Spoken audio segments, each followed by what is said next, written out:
मैं एक बहुत ही जनहित के मुद्दे पर आपने मुझे बोलने का अवसर प्रदान किया। माननीय अध्यक्ष जी, मैं आपके माध्यम से मोदी सरकार और माननीय मंत्री जी को धन्यवाद देना चाहता हूं कि उन्होंने मोटर अधिनियम 1988 की धारा 162 के अंतर्गत सड़क दुर्घटनाओं में घायल के इलाज के लिए कैशलेस की व्यवस्था की कि उनका इलाज हो सके। लेकिन ये 6 राज्यों में मान्य किया गया। इसमें आयुष्मान भारत के अंतर्गत पीएम जन आरोग्य योजना के अंतर्गत ये योजना लागू की गई।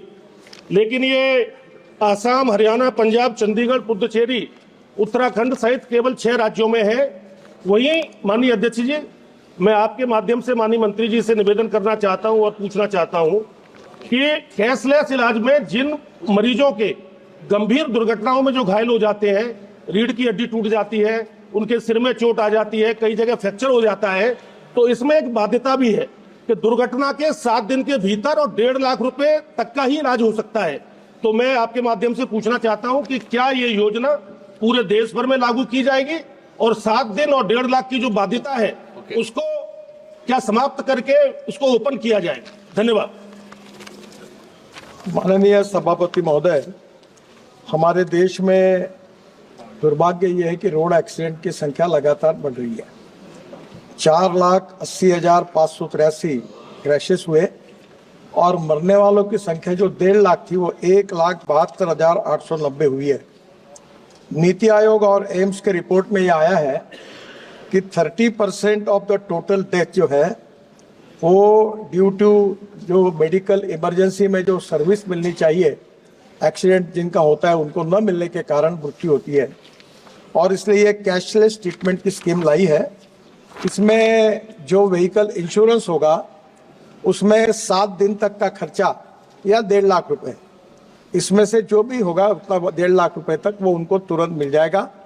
ये हमारा जो प्लेटफॉर्म है आयुष्य का और हेल्थ कमीशन का, स्टेट गवर्नमेंट के नेशनल हेल्थ अथॉरिटी और उनके corner police, hospital, state health agency, तुरंत ये पैसा मिलेगा।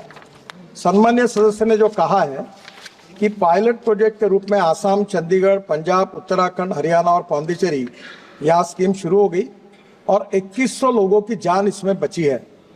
और अभी मैक्सिमम ट्रीटमेंट अमाउंट जो है वो केवल 1,25,000 रुपये तक देनी पड़ी है। मैं उनको और बताना चाहता हूँ कि तुरंत ही उत्तर प्रदेश में ही, सम्मान्य सदस्य उत्तर प्रदेश के हैं, इसकी शुरुआत हो रही है और अगले 3 महीने में ये पायलट प्रोजेक्ट सेट हो गए लगभग। इसके बाद पूरे देश में इस योजना की शुरुआत करेंगे और ये जिनका एक्सीडेंट होता है उनको ये तुरंत पैसा कैशलेस ट्रीटमेंट अगर मिलती है गोल्डन आवर में, तो मुझे लगता है अनेक लोगों की जान बचने में उपयोग होगा। मैं आपके मार्फत फिर से एक बार सदन के सम्मान्य सदस्यों को अनुरोध करता हूं कि हमने हर संसद सदस्य के अध्यक्षता में एक एक्सीडेंट निवारण कमेटी हर जिले में बनाई है। कलेक्टर उसके सेक्रेटरी हैं और हर जिले में इतने लोग मर रहे हैं, ना लड़ाई में मरते हैं, ना कोविड में मरते हैं, ना दंगों में मरते हैं, 1,78,000। और मैं आपसे अनुरोध करूंगा, ये जो ब्लैक स्पॉट से बाकी सब बातें हम कर रहे हैं, आपके अध्यक्षता में आप इसको मॉनिटरिंग करिए। पुलिस को, स्टेट गवर्नमेंट को, NHI को, सबको आप आदेश दीजिए, हम सुधारेंगे उस पर। आप दोबारा एक बार सबको लेटर लिख दें। कई सदस्य की मीटिंग बुलाते नहीं हुए, तो एक बार दोबारा पत्र लिख दें। मैं दोबारा पत्र लिखूंगा और आपके जिले में ये एक्सीडेंट कम हो, इसके लिए आप सब लोग सहयोग करें और इन लोगों की जान बचाएं। मैं और आपको एक दुखद बात बताना चाहता हूं कि ये जो 1,78,000 लोग मर रहे हैं उसमें से 60% लोग 18 से 34 एज ग्रुप के हैं। यंग लड़के हैं, इंजीनियर है, डॉक्टर है। कोई रास्ते पे जाते जाते स्कूटर पर हेलमेट न पहनने के कारण 30% लोग मर गए। रेड सिग्नल है, पालन नहीं करते हैं। अभी भी कानून के प्रति डर भी नहीं और सम्मान नहीं, ऐसी विचित्र अवस्था है। आपके सहयोग से आप जरूर करिए, ये मैं आपके मार्फत सदन को आह्वान करता हूं और आपने जैसे आदेश दिया है मैं तुरंत फिर से पत्र लिखता हूं। सप्लीमेंट्री है? नहीं बोल दिया। नवीन जिंदल जी।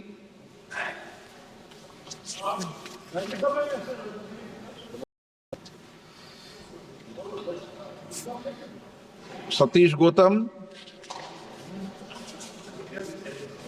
अध्यक्ष महोदय, मैं आपके माध्यम से माननीय मंत्री जी से मोटर व्हीकल के संशोधन एक्ट में नेशनल रोड सेफ्टी बोर्ड की स्थापना की बात हुई थी, इसका स्टेटस क्या है और कब तक इस बोर्ड की स्थापना होना अपेक्षित है? आदरणीय अध्यक्ष महोदय, ये पिछले 6 साल पहले ये बोर्ड करने का निर्णय हुआ। उसके बाद में इसके ऊपर रिटायर्ड सेक्रेटरी अपॉइंट करना, वो कौन से ग्रेड का होना, तो अभी भी मुझे दुख है कि अभी तक पूरे अप्रूवल नहीं मिल पाए और इसके कारण ये बोर्ड का गठन नहीं हो पाया, पर मैं जल्दी ही कोशिश करके इसको करने की कोशिश करूंगा। Question number 244 244 Gurmeet Singh. Question number 244 sir. माननीय मंत्री महोदय। आप पटल पर रखें। माननीय सदस्य। माननीय मंत्री जी, आप अपने काम के लिए बहुत डेडिकेटेड हैं और आपने बहुत अच्छे हाईवेज पूरे देश में बनाए, लेकिन उन हाईवेज की वजह से गाड़ियां 110, 120, 150 तक भी कुछ लोग चलाते हैं। और अभी आपने जिक्र भी किया कि तकरीबन 1.25 लाख लोगों की मौत हर साल हो रही है और पिछले 10 साल में तकरीबन 15 लाख लोगों की मौत सिर्फ रोड एक्सीडेंट्स के कारण हो गई और डेली लगाएं तो 400 लोगों की मौत हो रही है। और माननीय मंत्री जी, पंजाब में पिछले 1 साल में अगर हम कंपैरिजन करें 2023 से, तो जो एक्सीडेंट्स का डेथ रेट है वो 47% कम हुआ है। उसका रीजन है कि हमने एक डेडिकेटेड फोर्स, सड़क सुरक्षा फोर्स पंजाब में लगाई है। उसमें 1600 पुलिस ऑफिसर को डिप्लॉय किया है और हर 30 किलोमीटर के बाद एक टोयोटा की तकरीबन 40 लाख की गाड़ी लगाई गई है और उससे 47% जो डेथ रेट है वो कम हो गया। सो मैं मंत्री जी से सवाल करना चाहता हूं, क्या केंद्र सरकार भी आने वाले समय में कोई ऐसी डेडिकेटेड फोर्स का गठन करेगी कि जिससे रोड एक्सीडेंट कम हो सके? सम्माननीय स्पीकर महोदय, ये जो एक्ट है मोटर व्हीकल एक्ट, ये कॉन्करेंट लिस्ट में है। जो कानून बनाने के अधिकार राज्य सरकार को है उसको स्टेट लिस्ट कहा जाता है, जो भारत सरकार बनाती है उसको सेंट्रल लिस्ट कहा जाता है और जिसमें स्टेट और सेंट्रल दोनों करते हैं उनको कॉन्करेंट लिस्ट कहा जाता है। तो ये स्टेट गवर्नमेंट के अधिकार में है। मैं पंजाब सरकार को धन्यवाद दूंगा कि उन्होंने पॉजिटिवली प्रयास किया।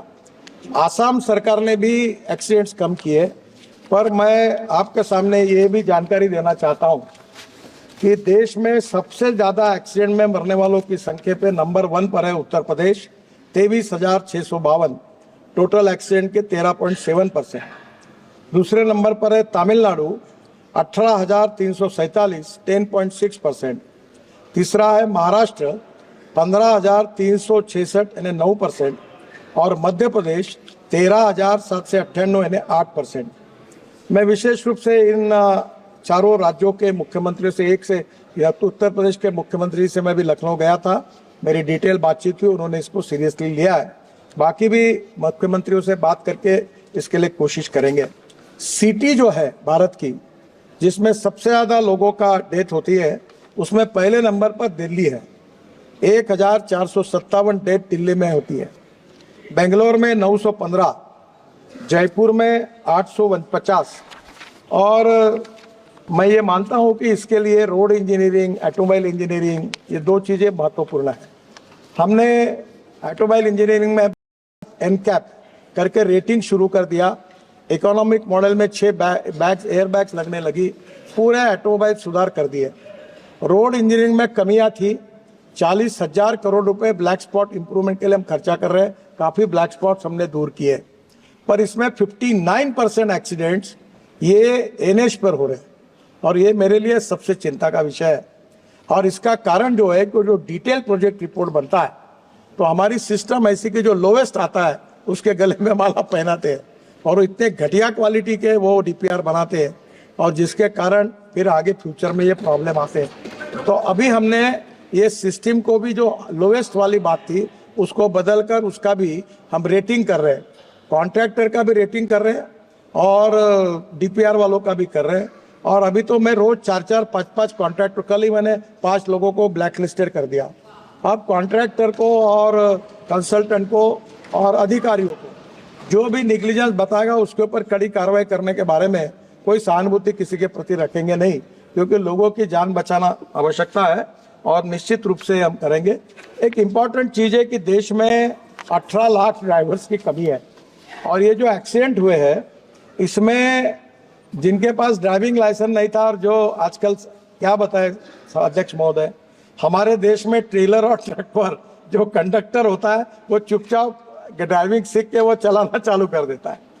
हम दुर्भाग्यवश मुझे कहना पड़ रहा है कि दुनिया में ऐसा जो देश है नंबर 1 पर जहां आसानी से ड्राइविंग लाइसेंस मिलता है, उस देश का नाम भारत है। हम इसको सुधार रहे हैं, स्टेट गवर्नमेंट के सहयोग से इसको काफी स्ट्रिक्ट करने की कोशिश कर रहे हैं और मेरा विश्वास है कि भी हमने एक तय किया है कि मैं सब मेंबर साहब को आह्वान करूंगा कि मैं आपको driving centre, driving training centre और फिटनेस सेंटर हर जिले में, हर तालुका प्लेस पे एक शुरू करने की योजना हमने बनाई है। उसमें आर्थिक मदद कर रहे हैं, करीब 75 हमने खोले हैं, अभी हमको 1000 खोलने के हैं। आप आपके कॉन्स्टिट्यूंसी में आप प्रपोजल स्टेट गवर्नमेंट के थ्रू आइए, मेरे पास एक स्कीम लेके जाइए और ट्रेन ड्राइवर बने। विशेष रूप से ट्राइबल एरिया जो है, जो सोशली, इकोनॉमिकली, एजुकेशनली बैकवर्ड है, रूरल एरिया है जहाँ एम्प्लॉयमेंट नहीं है, वहाँ फिटनेस सेंटर और ड्राइविंग ट्रेनिंग सेंटर का कॉम्बिनेशन हमने किया है। 8 दिन में वो स्कीम को हम डिक्लेयर करेंगे और आप इसमें आकर ट्रेन ड्राइवर भी तैयार होंगे और फिटनेस के कारण 15 साल के बाद जो गाड़ियां बाद में स्क्रैपिंग करनी है उसकी सुविधा प्राप्त होगी। दोनों में आपके कॉन्स्टिट्यूंसी में इस उपक्रम के लिए आप सहयोग करें, ये भी मैं अनुरोध करता हूँ। श्री गौरव गोगोई जी।